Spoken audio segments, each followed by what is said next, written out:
Okay.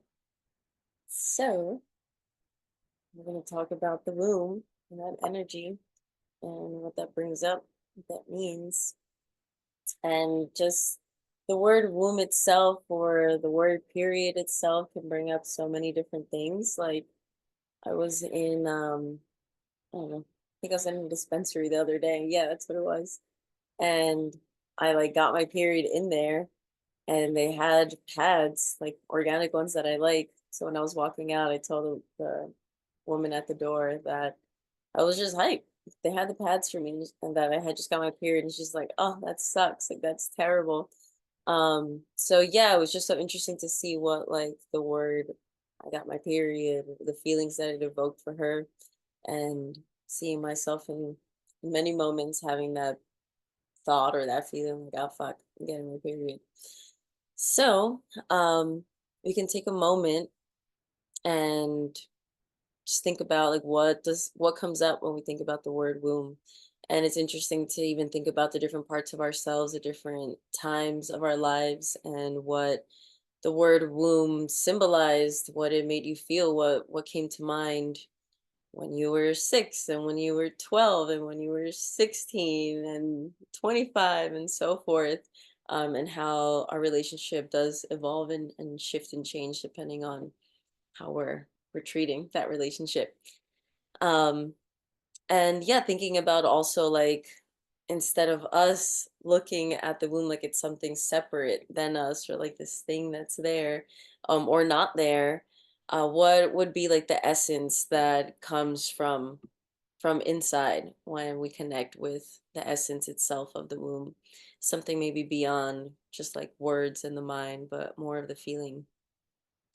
And yeah, thinking about also how our first menstrual experience really shapes our relationship to our wombs and to our cycle. I've asked this question to many women, and there's always been this interesting story for the most part of the first time. And there's been a few times where, women have shared with me that they were really celebrated and welcomed into like this next phase of their life.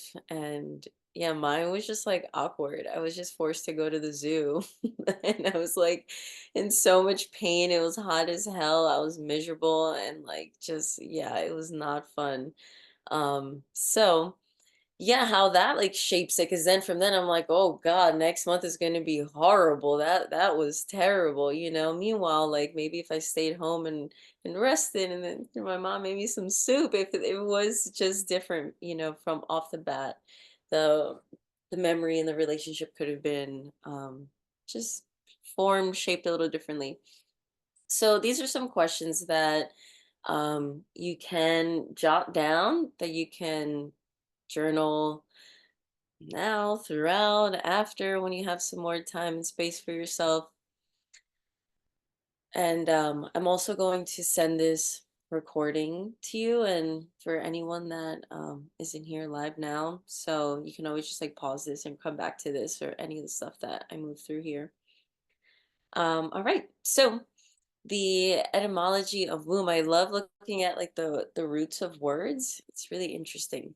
So it comes from Old English wam, which can mean belly, bowls, heart, and uterus. So I found it really interesting that heart comes up in this Old English root word of the word womb, because in a lot of different philosophies of medicine, of how the body works, the heart is connected to the womb. And this is a Chinese medicine image of a meridian of conception vessel that we're going to talk a little bit more about. We're going to open this up with some Chinese medicine. Because yeah, I just find it fascinating that, we talk about how once we have sex with someone, that maybe we do feel like our heart opens and connects with them in a certain way.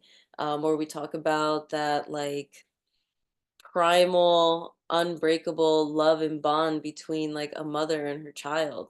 So something of this relationship of the heart and the womb in Chinese medicine, like the meridians are saying, like there really is a continuation of energy and there's an exchange of energy that happens between the two.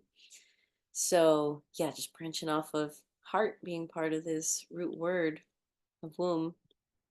So this is the heart, the home of the Shen or the spirit. And with like the 6 week course that I'll be doing December 1st, we'll like spend a whole week on all the organs. But the organs are fascinating. Like we carry them around all day long, and until we have like an infection in one of them or like a organ failure, like we really just forget how much they're doing and how much is going on and how much they influence not just our physical health but also our mental states. Like, we say, I have this gut feeling, like there's like a knowing there's another brain in the gut. So if the gut's all stagnant and tangled up, it will literally affect your ability to think clearly. So the heart in Chinese medicine is pretty much like the ruler of everything. It's like the king of your whole system, your whole body, and all the things going on here in all the ways. And then there's like other partner pair organs that are there to kind of like make sure only the clean, only the best, only the best quality of whatever is brought into the body that's going to eventually move through the heart, like that blood and that nourishment. So it's also houses the mind. That's what the Shen is the kind of spirit it is. So we say like the heart has a mind of its own. It like, can really relate to this philosophy. So heart here, and then there's Bao Mai, which is nourishing stream, and that is the channel that goes to the womb. Some names, some translations are like fetal palace, moon palace. There's another something palace that the womb has its like name. The Chinese names are very poetic in Chinese medicine. So this channel is responsible for bringing that nourishment from the heart into the womb, which I believe is very beautiful and symbolic. And a lot of what I talk about with like womb weavers and stuff, it doesn't exactly relate to everyone. Like when I'm saying about bleeding, well, like at one point, we're gonna not be bleeding anymore. So, and at one point in our lives, we didn't begin bleeding, and like it's just some people are taking medication so that you don't bleed. So, all of it, what I'm talking about, can also be just used like in a poetic way that like can influence the way that we see our lives and the way we relate to our emotions and the elements and so forth. So yeah, just saying that in that way. Okay, so talking a bit about conception vessel, which is a sea of yin.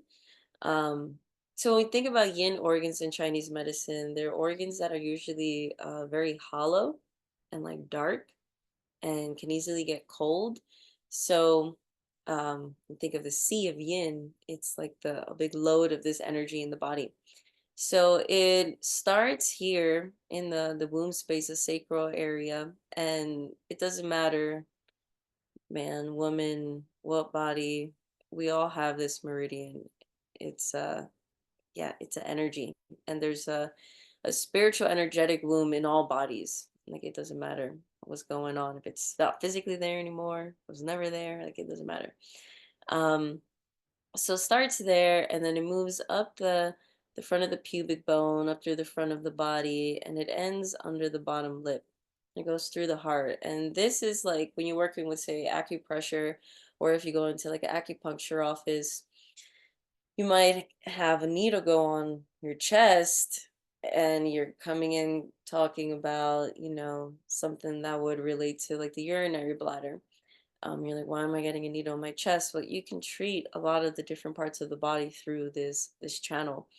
Um, so especially the heart. So it goes right through the heart. All right, so a little bit about what we got here. It's the first extraordinary meridian to form in uterus. So like the things that form first when we're in the womb are the things that are really like deep reservoirs of energy and like life potential. So they're really important to nourish these parts of the body. It represents our deepest resources in life and our ability to literally take life in. It's the sea of yin, so it's all about absorption and absorption of nutrients, of life, of experience, nourishment, bonding, and just nurturing. It rules the process of conception, birthing, and life cycles. And so when we are like little babies, we're receiving like touch, and that's how we're getting information and sense, and also milk, and like taking in and like learning how to like literally keep forming yourself and creating yourself through what is being given to you, like what you're being nourished with, like how you're expanding your consciousness and your physical body. So it's really deep energy, because we think, if you can think about like what actually makes a seed grow, it's pretty trippy. Like we don't actually know, like, okay, sunlight, water, but like what is transferring that sunlight and water to make that seed actually sprout? So that kind of mysterious energy is like these deep kinds of meridians and organs. So we're learning, how do we, create bone tissue and marrow and all this through this milk. And then as we get older, we're not necessarily taking life in that kind of way. We're still eating and all that. But really, what keeps nourishing this is connection and bonding as well. In Western medicine, Renmai connects to the hippo axis, the this thing, the pituitary ovarian axis. I don't want to butcher the pronunciation of that word. The hippo axis is the positive feedback system that regulates the endocrine system each month with a regular menstrual cycle. And even if you don't have a regular menstrual cycle anymore, the system is, you're still going through phases that are similar every month, even if the movement of where those phases are going changes. There's still phases and cycles going on. In yogic philosophy, the Renmai passes through each of the Renmai meridian, um, originating in the uterus and the perineum in males, center of the pelvic floor. And I have to move this thing so I can see here. From there, rises to the border of the pubic bone, ascends along the midline, connecting to storehouse. The body's deepest energies, Ren 4 and Ren 6, down here. And a lot of times, like especially in Western culture, a lot of our energy tends to go like all up into the head. And like a lot of people have anxiety now, and just a lot of the energy like in the chest. But really, like that Renmai 4, like under the navel, where it's very hollow in there, that's really where we want to like direct a lot of our energy. Like even like practices like qigong, for example, if you ever notice at the end, it's like you like go like this, like move the energy down. You're like grounding it down, bringing that energy down. Having it all up in the head can really create some issues. So um these are really good acupressure points to like bring that energy back down there. Okay, so sending to the abdomen, the stomach, chest, heart, throat, uh, fire, pharynx, thyroid, and jaw, ending at the groove just below the lower lip. It connects with Dumai through its internal pathways. And there's 24 points along Renmai. And they're good to do. I like them a lot, especially around the middle of the chest. They're very tender for me. So continuing with this talk about just channels and how that's moving through the body. Um, so that's a Chinese medicine perspective a little bit on the channels that are physically, energetically, all of it connecting heart to the womb. And there's something also about like the heart being the seat of the highest wisdom, and a really big bridge from like root material physical plane to like spiritual, ethereal, infinite planes, and the heart being that center for that. So yeah, the fact that that's connected in Chinese medicine to the womb, which is a place of creation itself and also where things can die, that's just interesting to me and something to think about. And then the fact that like in now yogic perspective, yogic philosophy, especially like hatha yoga, that there's also this importance of how this energy is flowing from the root of the body upwards, through the womb, through the heart. So talking about the womb and that being like a very yin organ. Um, we'll talk about yin and yang and what that means in yogic Hindu perspective. So the yin energy, which is called Ida Nadi, the moon channel, is on the left side of the body, and then the solar, what would be like in Chinese medicine, yang, the Pingala Nadi, is on the right side of the body, and the Pingala starts over here at Muladhara, pelvic, a little below the pelvic floor at the very root of the body, and goes upwards, and then the energy from the Ida is connected to solar plexus. Oops, sorry, I mixed that up. So the feminine is connected to the root, and then the masculine is the solar plexus, which is the fire organ there. And that energy goes upwards while the yin goes downwards in the body. And that's kind of how the cycle moves in the body. And you can even use that as a meditation as well. Like imagine that energy going down on the left, up on the right.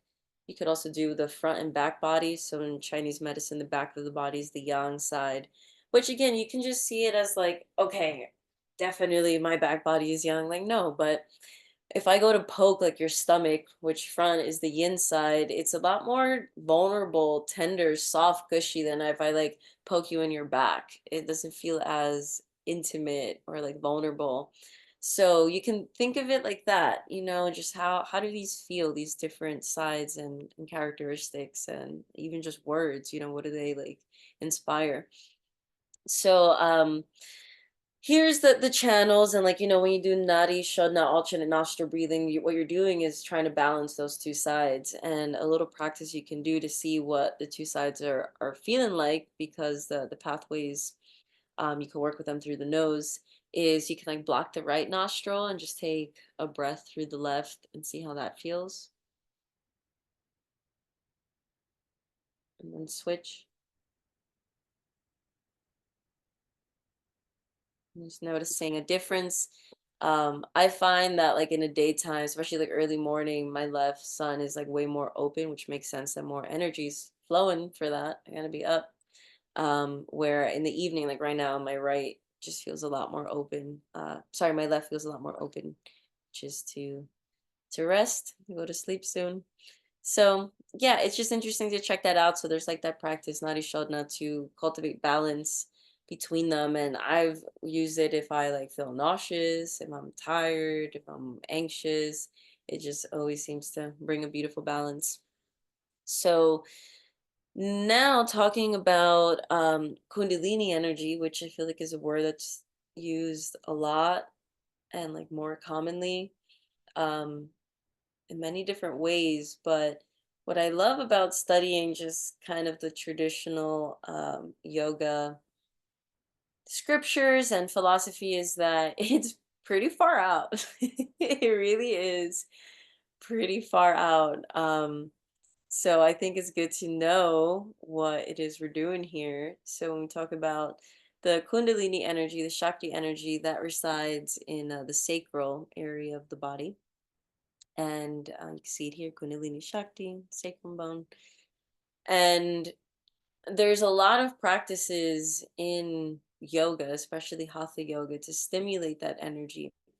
So when we see this crossing of these energy pathways going up, that's the red one there is the Pingala, and the white one is the Ida, the feminine.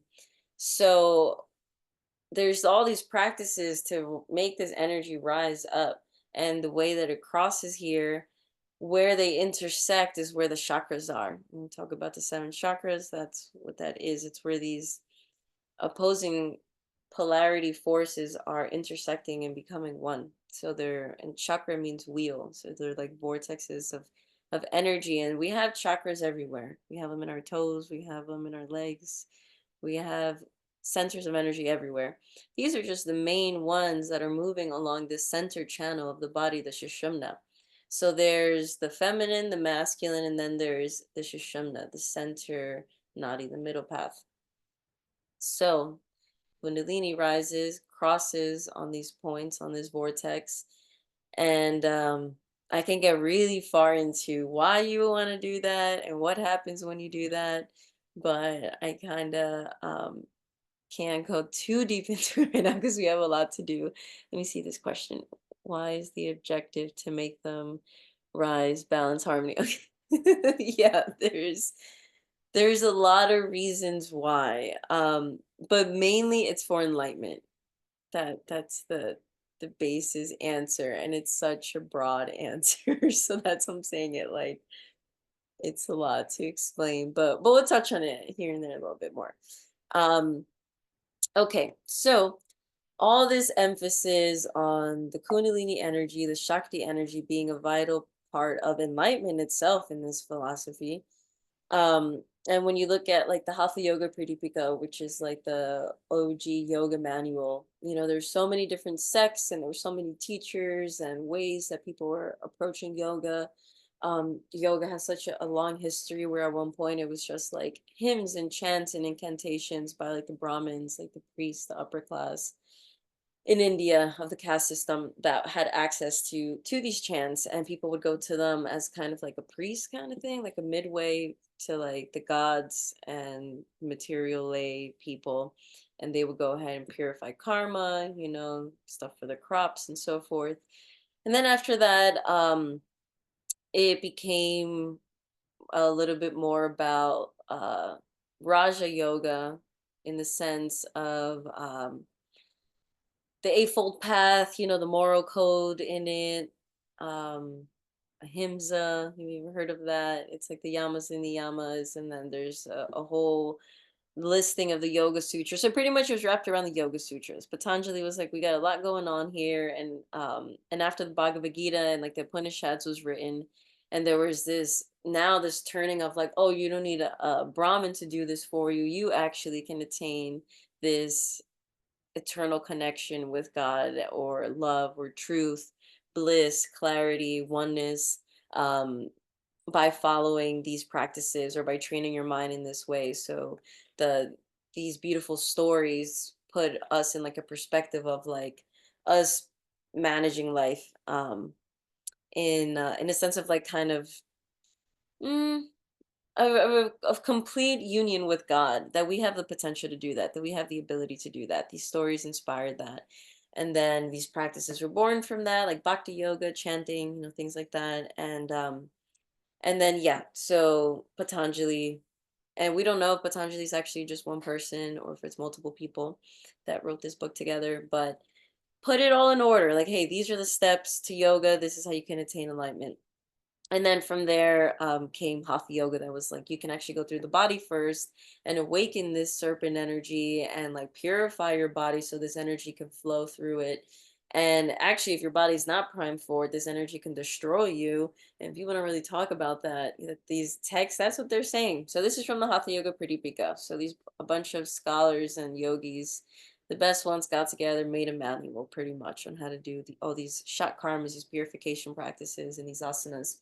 So when you look at these traditional postures, it's not a bunch of vinyasas and stuff. It's actually a lot of stuff that has to do with like the feet and the ankle. And your feet and ankles, the way they're rotating is moving your pelvis. So it's a lot of stuff to open up the pelvic floor, to physically stimulate and move the energy there, to awaken the Shakti energy, the Kundalini energy there.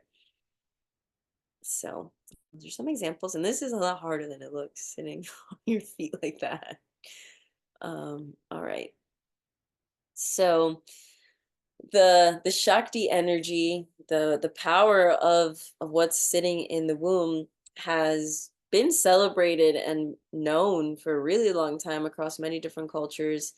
So belly dancing actually was a spiritual practice, and is a spiritual practice to honor the feminine energy and the Shakti energy there, but also was used for fertility, and was used to for the health and the well-being of the womb itself and the sacral energy and the chakra there.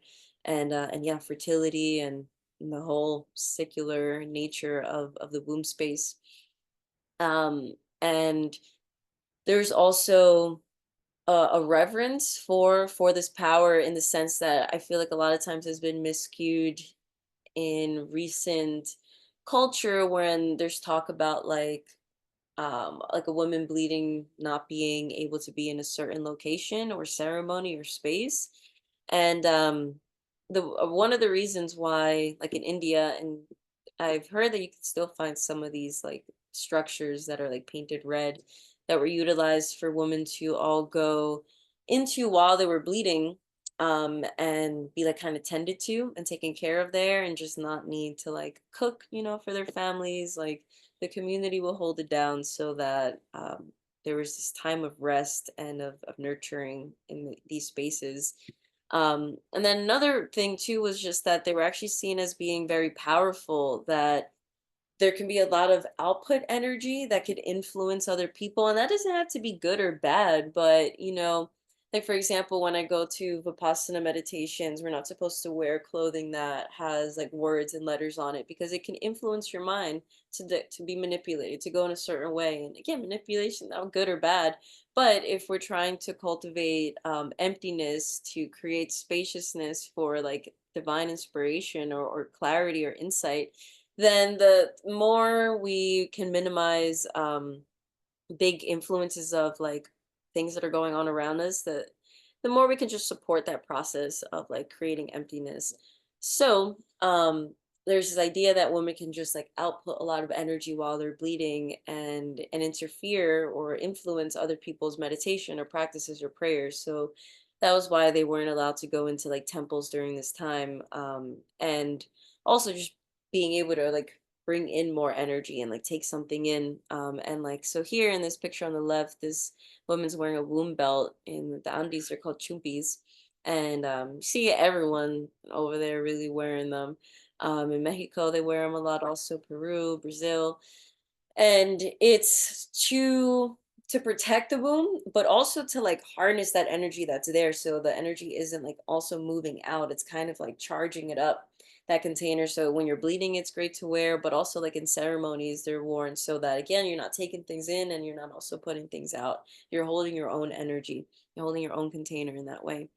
So yeah, there's just this ability to reflect on like how has culture and time and practices and rituals related to the womb itself and to the energy that's there. And there has been a lot of reverence and celebration, and methods and practices to awaken that energy and to move it and to keep it vital. So continuing a little more with Hinduism, yoga, philosophy, the chakra or the wheel center for the womb space, the sacral area, is Svadhisthana, which is sacral chakra. And these, um, I guess, like main words and questions are around and inspired by my teacher Onami, which is so funny because she is my teacher in like business, spiritual business, and like money. And yeah, she's been great inspiration and support in that realm for me. um but yeah, money has to do with the sacral chakra. So it's interesting that I like was inspired to take this out of her book, which is called Wheels Reinvented, and she does like a workshop on that as well. But yeah, so these questions are out of that manual that she has. So the energy that can pull up here, and then a way to see like, yeah, like what do these words bring up when you hear them? And just know that there is correlation to the center within ourselves. So scarcity is a big one of them. Shame and just like not feeling enough or feeling like things are enough are kind of like the main emotions that pop up, or feelings that pop up when there's just things we got to untie or wash in the center. Um, and scarcity can be really like sneaky as well, because especially when like things are really good, we can feel scarcity in really interesting places, even like in friendship, like when I've made a good friend or something, or things are going well, like there can be this feeling that like, oh, well, maybe I'm not showing up enough for them, or maybe, this is gonna probably just end. It won't be this good forever, this friendship. Or just this idea that like it's in danger, or that it's not going to be enough, or it's not going to last, in many different ways, in partnership, relationships, a good job, a good opportunity. Even if the weather is nice, like we're already thinking about how it's going to end, when we can really just be in it and enjoying it and feeling the abundance of that moment. So yeah, scarcity can come up in a really interesting way, and then the more we have to lose, the more it's still going to be there. The thing about emotions is like we're not going to just get rid of them. It's just how we start to interact with them and relate to them really starts to shift our experience, and how much power we give these narratives and these thoughts really determines the quality of our life and of our mental health and our well-being, because it's all related. Mind affects body. So the other feeling is shame. And shame is a really sticky, dirty one that can feel really dirty. And then the more we see it as dirty, the dirtier it gets. So it can really be a toxic cycle. To catch it and to remember our innocence, and to forgive ourselves as well over and over again can really be um, big medicines for shame. And yeah, so then the enoughness, and that also is a sneaky one. Okay, so some other things that come up are the nuance between pain and pleasure, and a lot of things that might give us pleasure right now give us pain later.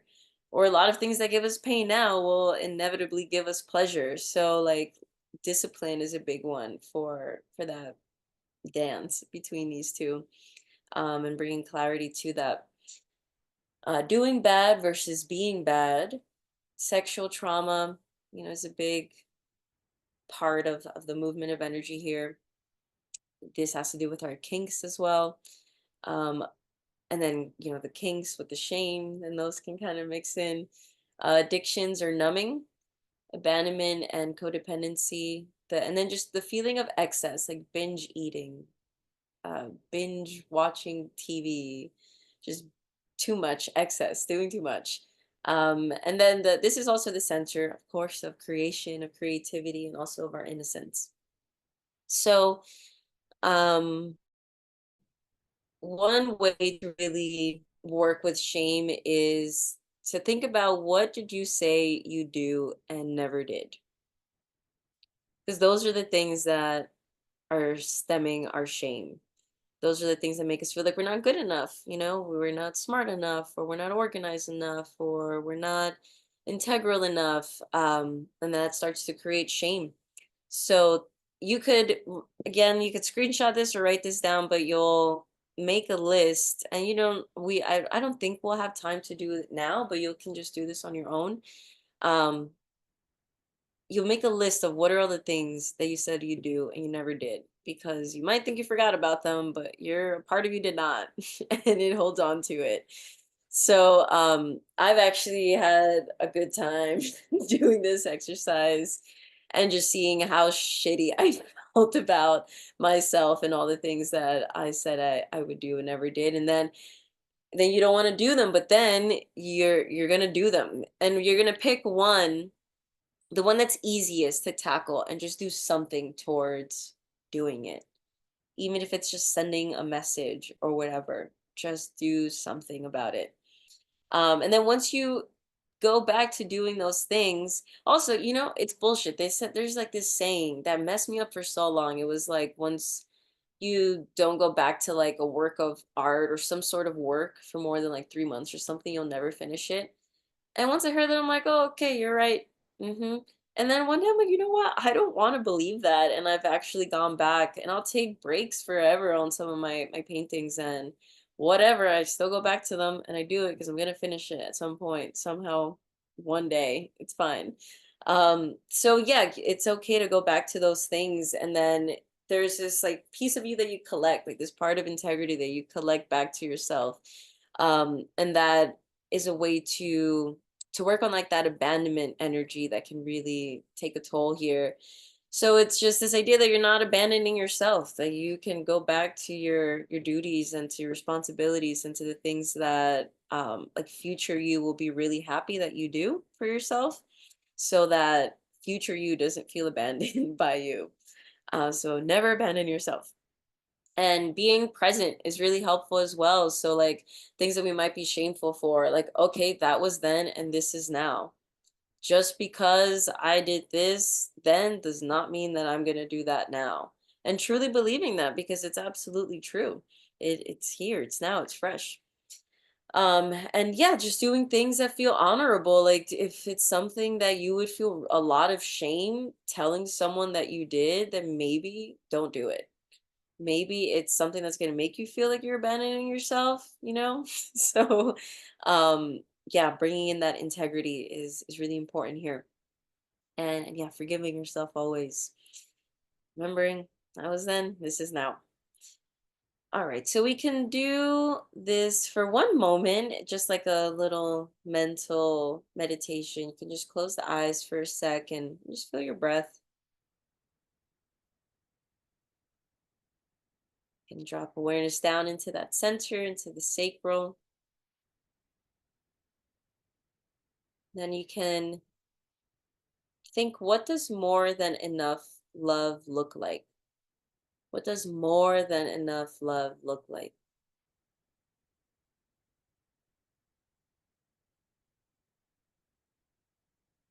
What does more than enough love feel like?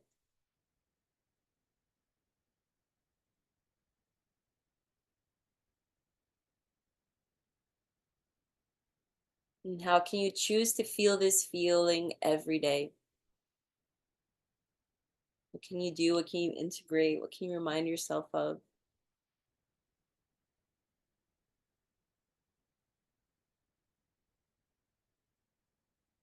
Right? Maybe making a little note to do that for yourself, whatever that is. All right, so we're going to move on and talk a little bit about how different areas, cultures represent this Shakti energy, which is the feminine energy.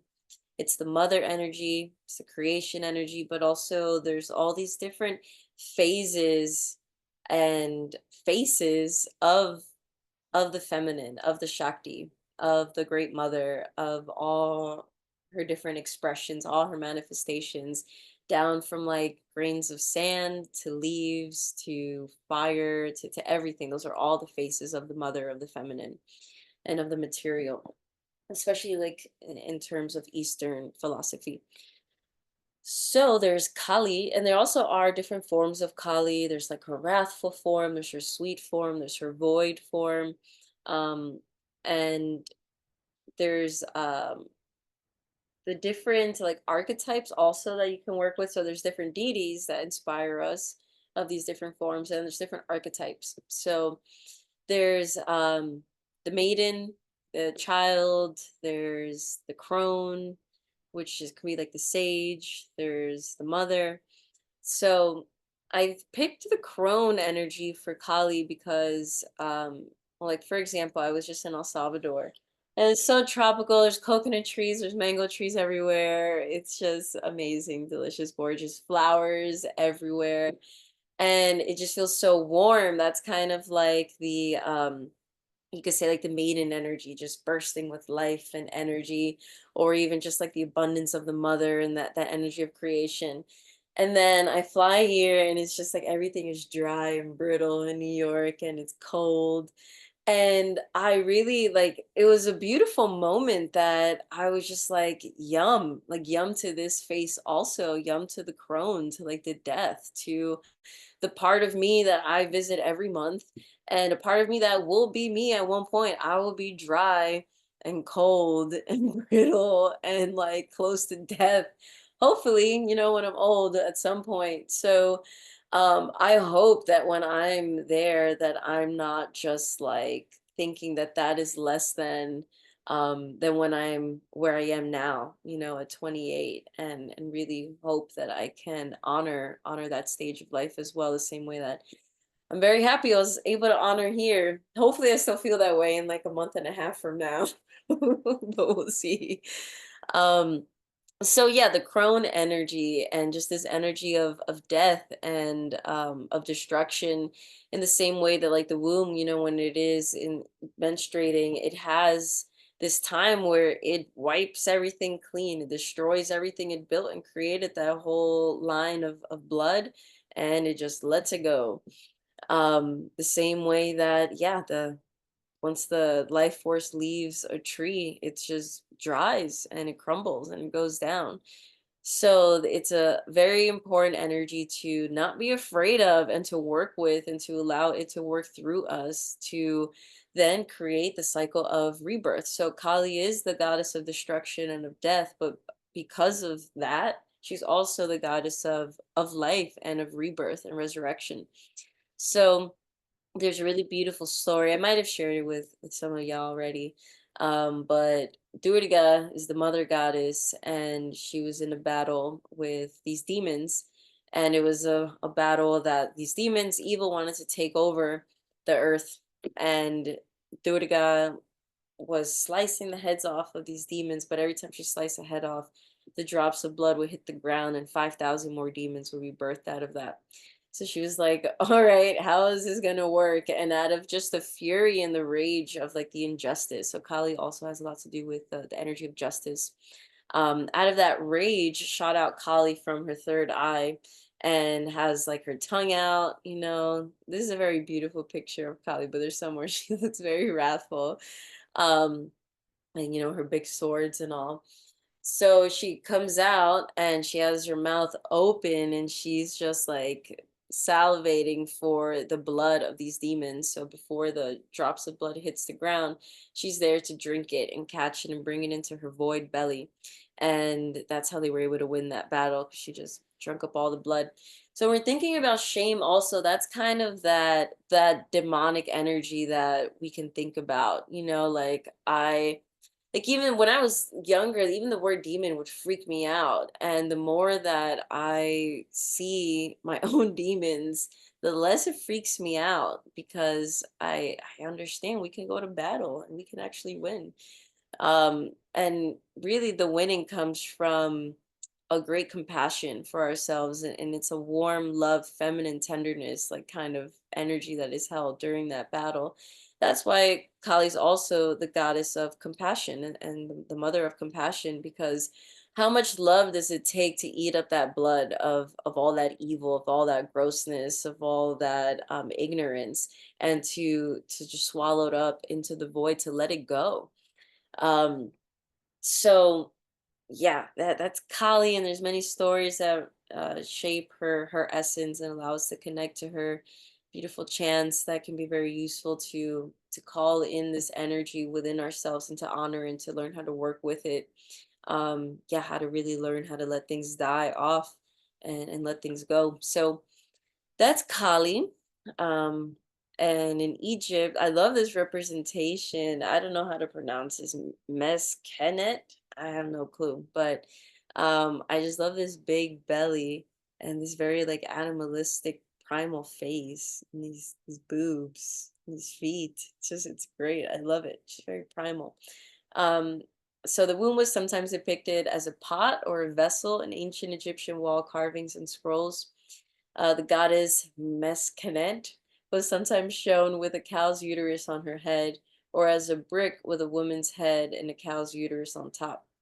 She was associated with the delivery of babies on birth bricks, which were large, decorated bricks that women would squat on during childbirth. So this is really, honoring the mother energy, the energy of birthing itself. And again, like, not all women want to have kids. Not all women have kids. So it's when we talk about the mother and birthing, like think about everything we birth as far as ideas, thoughts that manifest into real life projects and things that are birthed that like save lives and really support people and maintain people's lives. So it's like the energy of creation and birthing things from our mind, from our heart, from our dreams into the physical world is a literal superpower. And like, how can we not celebrate that? And if there's any way that we can nourish that and ignite that ability and not allow the seed of the mind and of stories and of trauma get in the way of truly creating the life that we deserve and that we want, then then yeah, let's take that inspiration and work with it, because it works. So yeah, this is beautiful mother energy here. There's this Mayan moon goddess, um, each Chel, and I love this representation of the goddess. One, because it's bringing in the element of the moon now, which we're gonna kind of segue to talk about. But because she's depicted in two different ways, in an aged woman that's associated with death and the world of destruction, but also with a young, like sensual woman associated with fertility and beauty. And she has this serpent on her head, and we see the serpent representing Kundalini, Shakti energy in a few different cultures, like in yoga, Hinduism, also in some Egyptian practices, Mayan stuff as well. So, yeah, super interesting. Also, even in like, yeah, just a lot of different tribes, even in like South America. Um, so another another representation here. Um, Talking about the moon, one really beautiful thing I learned from a sister, Danielle, who does a lot of womb work and works with herbs as well, and medicine. She's awesome in like Vedic astrology and all those goods. She put me on long time ago to just doing like cycle tracking with the inspiration of the moon, and you should do it at least 3 months. Like she's been doing it like every day, like for years, like a lot of years. Do it at least 3 months. If you like it, keep doing it forever. But at least three, it's like, we do so much research on the stars and on so many things, technology and all these things that are really cool, and like all these things that are outside of us. And it's like we have the ability to research ourselves and see what's going on. We're quite interesting as human beings. And especially as female bodies, there's a lot to discover that is fascinating. So, yeah, I, my throat. I was introduced to this practice of every day drawing a picture of the moon phase. You can even go on Google and look it up, like what percentage of the moon are we in, what phase are we in, and draw a little picture in a notebook. It should be a notebook that's like just for this. It could be a journal, whatever, but like not something that's all mixed in with other things. And then you just write like what your vibe of the day is. What's your appetite like? What's your mood like? Which is what's going on. And then you do that for the whole cycle. It's usually like 32 days, something like that, the moon 33. And you could start from like new moon to full moon, but you can really start whenever. But it's interesting to look at it like new moon to next new moon and just see that whole entire cycle. So what I discovered and what a lot of people have discovered is that, like, say for example, new moon today, when I go to the next new moon and I'm doing my second month journal entry, it is very similar to new moon last month. And now when I'm on the third month, it's like very similar, maybe exact to new moon first month and second month. Like it blew my mind. I literally well, there was this one day I was like, I'm very curious to see what was going on this exact moon phase last month because I feel literally insane and emo. And I looked and it was like insane and emo. I'm like, oh, okay, there it is. So maybe I'm not crazy. Maybe there isn't something terribly wrong with me. Maybe it's my nature and I can adapt to it and like support myself with practices or some grace and some compassion, some understanding so that I'm not fighting myself and can work with this because it's obviously a cycle. And that's like, people who fish, they're not out here like trying to change the tides. They just work with them. They know when to go, they know when to not go. So that's how we can start to relate to our body, like honoring that cycle instead of fighting against it or resenting it as well. Because that just doesn't help. There's no use in that.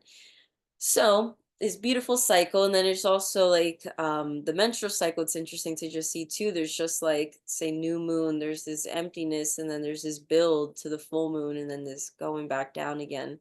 And in its own ways, just kind of like the tides as well. Um, and then so the friends that I know that have been doing the cycle tracking, even after they went through menopause and no longer bled, they were still going through the same stuff on the same days of the moon. There was still very similar mental things, emotional things going on, physical things going on. So yeah, I really highly suggest doing that, the 3 month cycle tracking. So today we're here, we're in a waning crescent, a sliver here. So you could start today in a journal. You can pick a new one or whatever journal you're working with now. Just write like your mood, your appetite, what's on your mind, the wins of the day, and then the challenges of the day.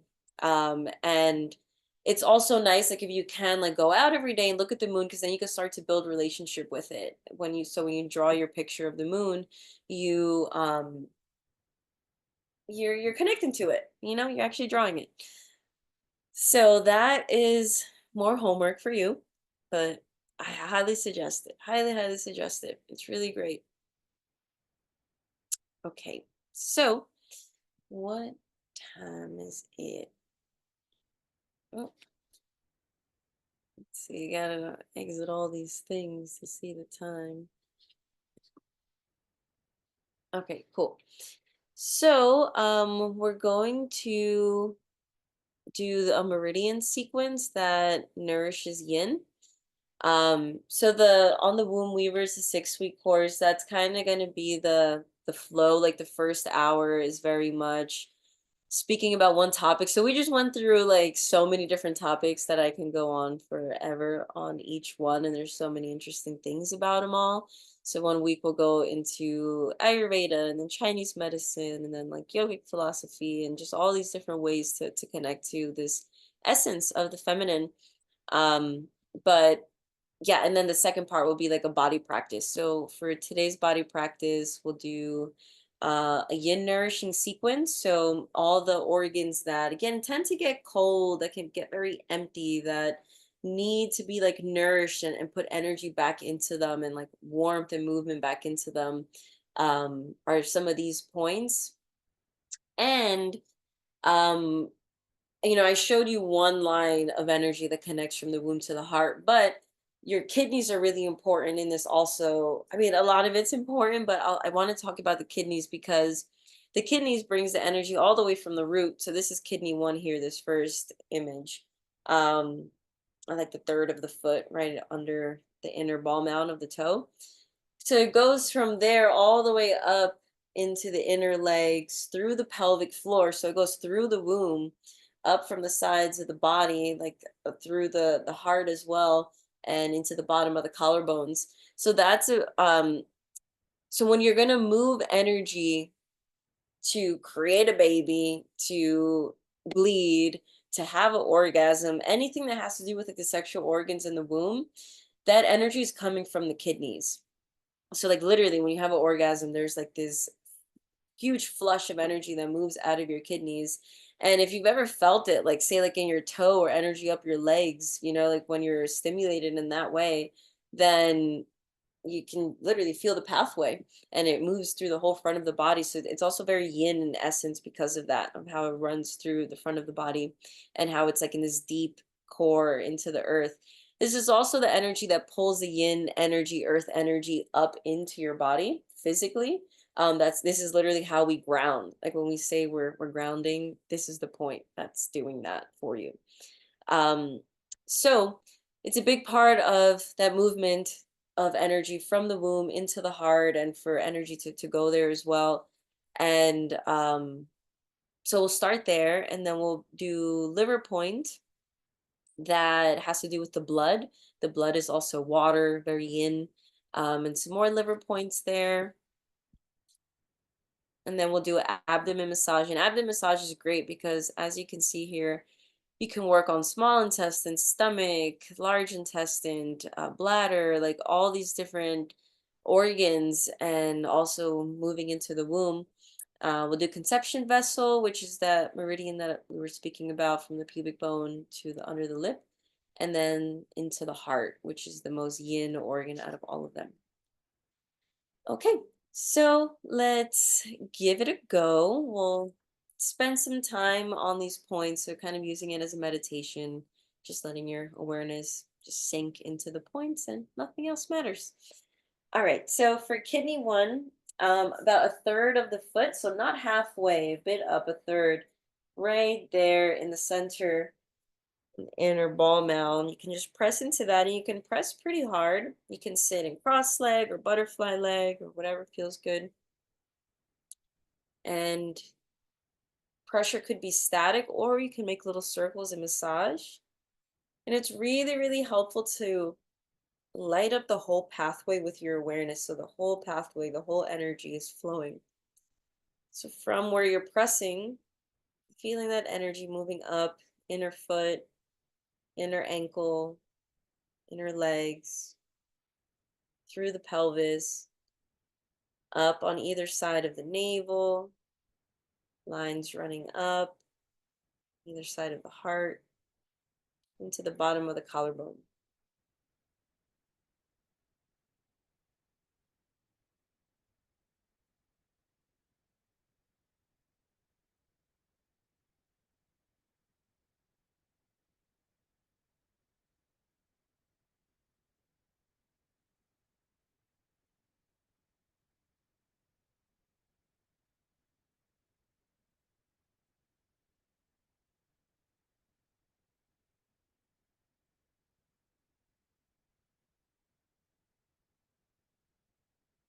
Okay, now we're gonna start to move into liver three.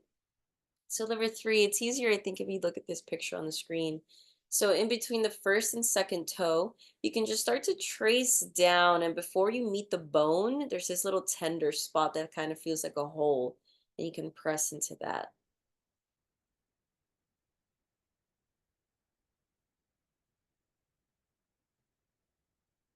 Just breathing into whatever sensation is there, relaxing around the point. These liver points are really good when trying to support the womb for fertility or while menstruating, helps with cramping and just the overall flow of blood.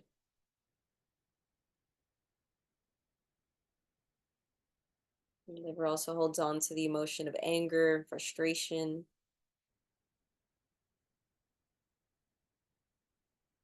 and also of determination.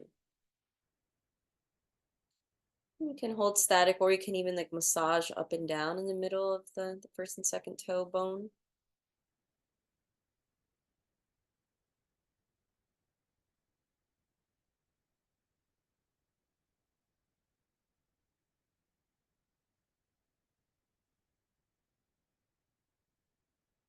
All right. Moving on to liver five. So from the ankle bone, about 4 fingers worth. So you can measure it like this. So from ankle bone, 4 fingers, you can just press into that inner ankle area there.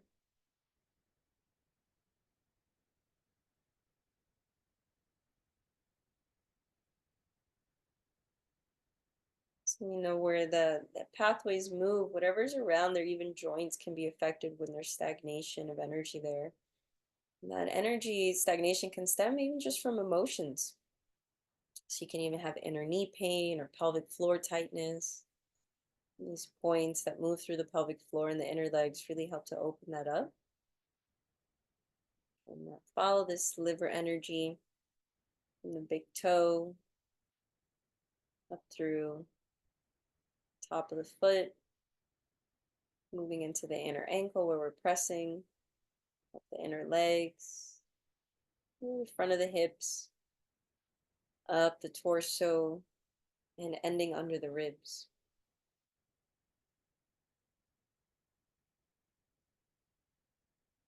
You can even just massage up and down that whole pathway there on the inner legs.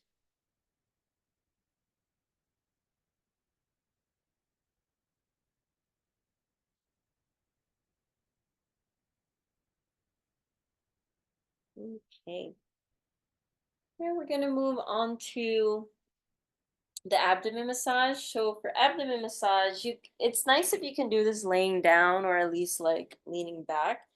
But for abdomen massage, you'll find the bottom of the sternum and then the top of the pubic bone. And now that's the whole surface area you have. And I like to interlace my hands over my navel and just kind of move in a circular motion like this. So just pressing into the whole hand, moving around, shifting the weight.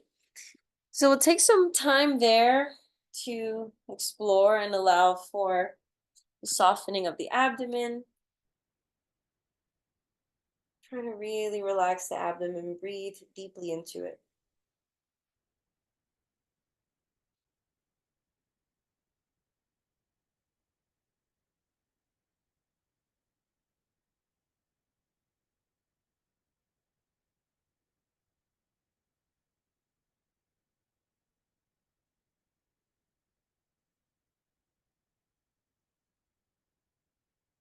2 more breaths.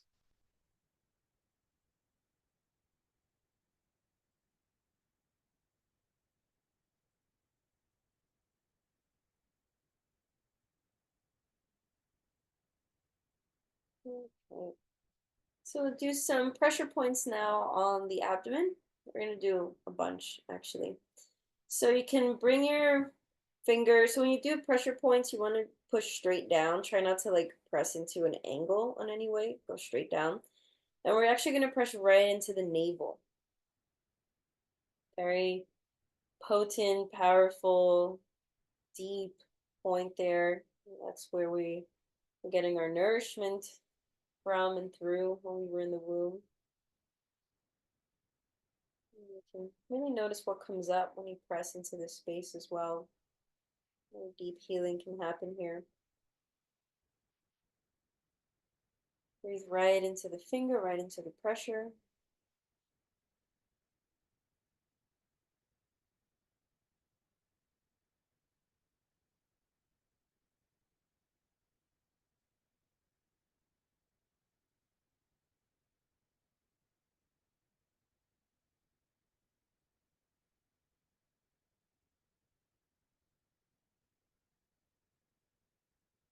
One more breath.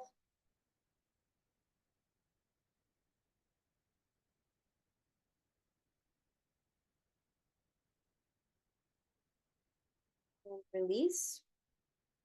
And next point is going to be in between your navel and the pubic bone. So if you don't know where your pubic bone is, just from your belly button, keep pressing down. You feel soft belly, you feel softness, and then you feel a bone.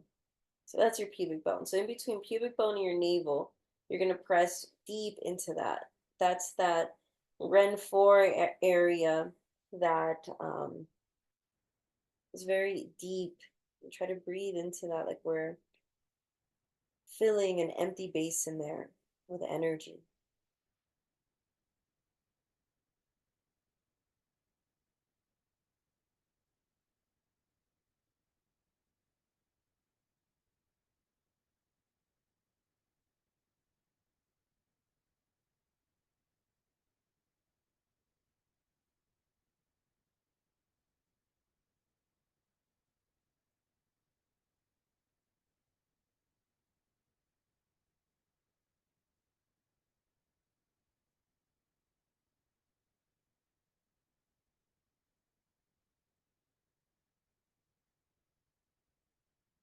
One more breath.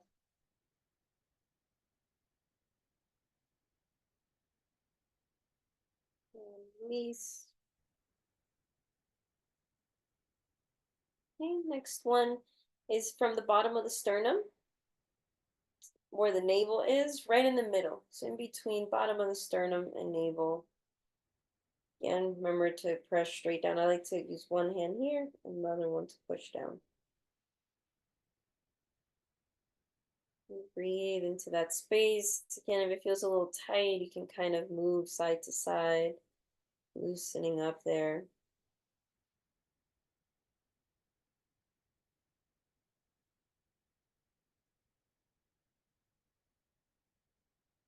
Opening up this pathway where there can be this connection from the womb to the heart,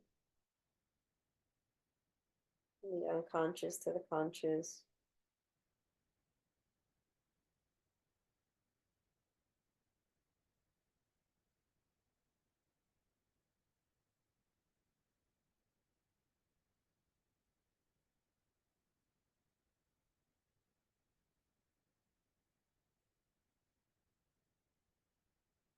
These points take you a little deeper into yourself.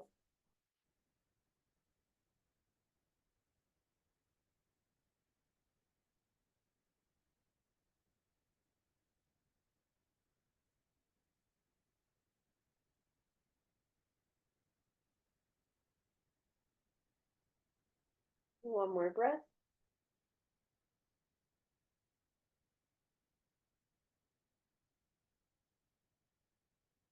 And release. The last one we'll do on conception vessel is right in between where the nipple area is, right in the middle of the sternum, CV 17, CV 18, around here.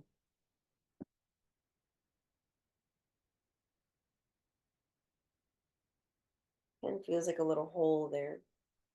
And breathe into that space, into your finger.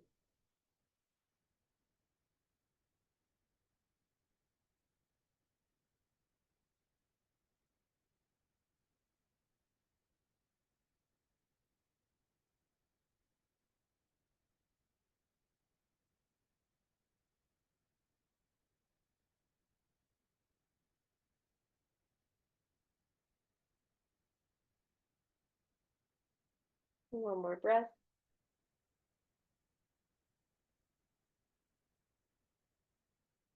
And release.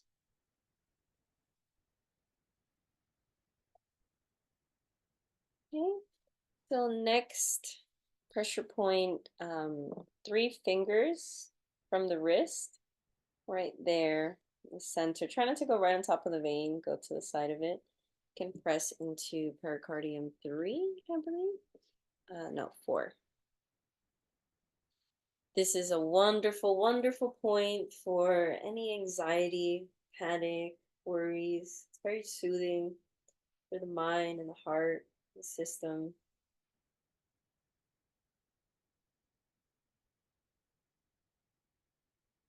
I was really anxious a few weeks ago, and I pressed this point and just fell asleep. It was best case scenario.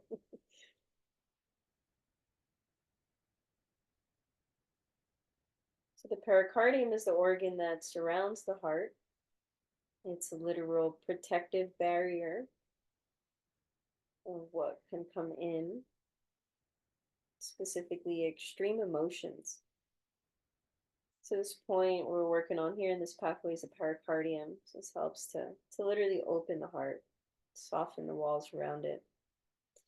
Can also kind of rub here a little bit into the fascia. Feels pretty good.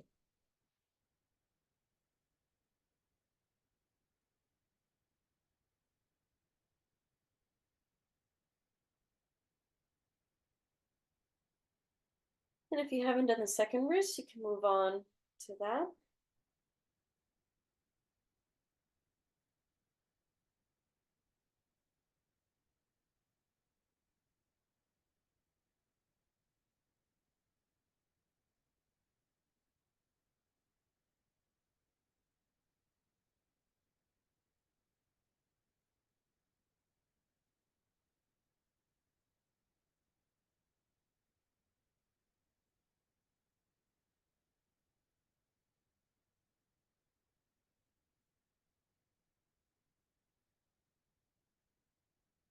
So you can relax and soften around the heart. 2 more breaths.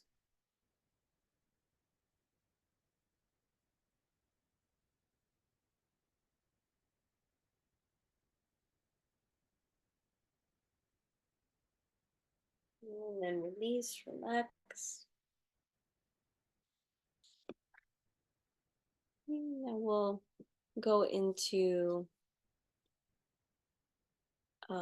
this point that I really like, Summit Spring, Heart 1, which is deep in the armpit. It's not the easiest to find at first, but once you find it, you know you found it. So it's really like just deep into the middle of the armpit in there. So one way to do it is you can hold up your right hand like this, and you're going to stick the hand so the direction is kind of towards the heart. You're going to stick your hand right into the deepest, sweatiest part of the armpit and push in and up towards your heart. And then really relax your left shoulder down, heavy, left arm relaxed. And breathe into the side of your heart.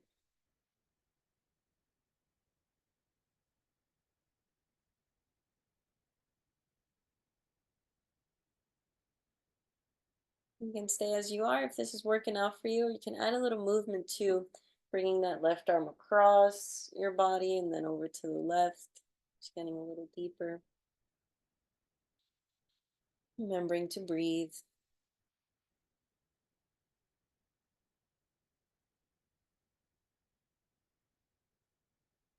Okay, and then we'll switch sides. So fingers kind of curving in towards the heart, deep to the armpit. You can press as strong as you can. Breathe into the side of the heart.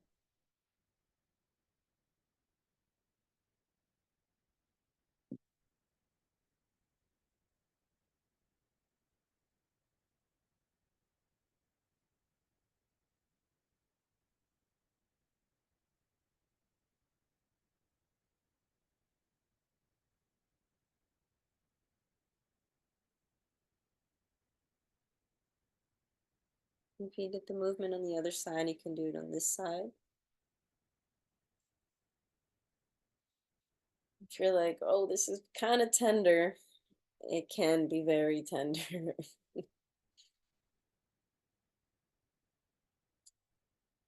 All right, just take a breath there, let that go.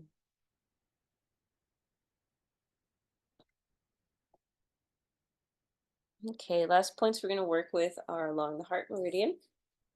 So here at the bottom of the wrist, there's a little dip. We can press into heart 7. It's here on this diagram. It's called Spirit's Door. You can, play around, feel around.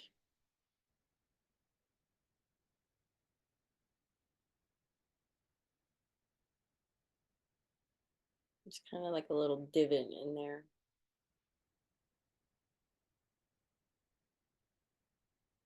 It's above the wrist bone, in between the bottom of the wrist and the little bone there.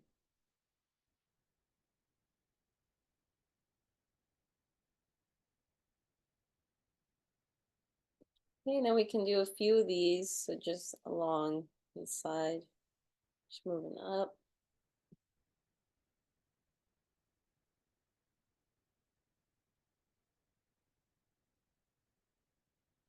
And now we'll do the other side. Heart 7, so like where the wrist ends before that other little bone in there. It's in between the two.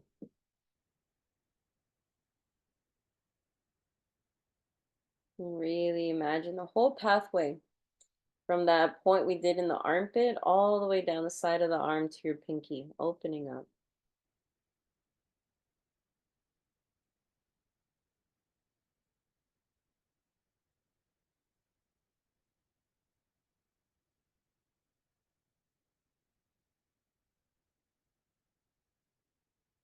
You can massage down side of the armpit.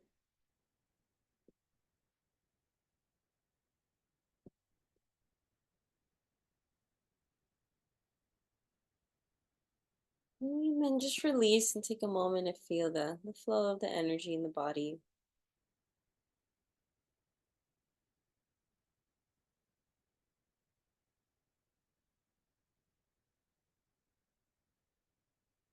And dropping awareness down into the womb space.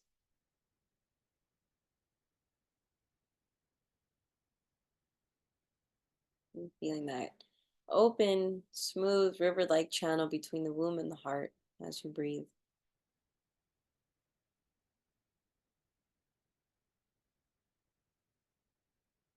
Nourishing each other.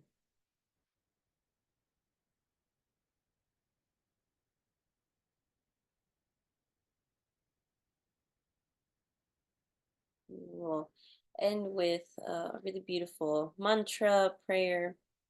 Comes from Hawaii to assist the power of the womb. So I'll say it first, and then you can repeat after me out loud. While you keep awareness in the womb, you can also place your hands on the womb space. And then you'll say, the womb is not a place to store fear and pain.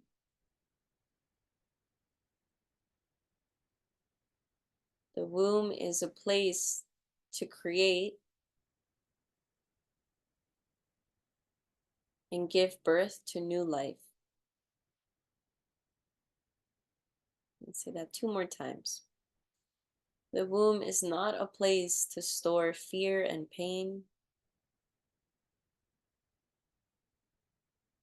The womb is a place to create and give birth to new life.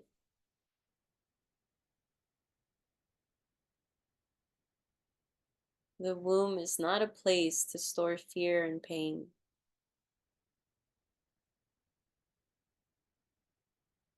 The womb is to create and give birth to new life.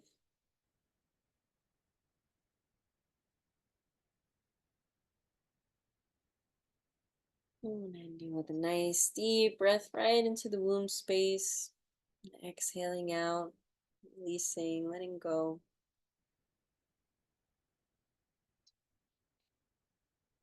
Okay, so we go ahead and stop recording here. Great. Well, so nice chatting about the womb and all the goods around it. Oh, it was didn't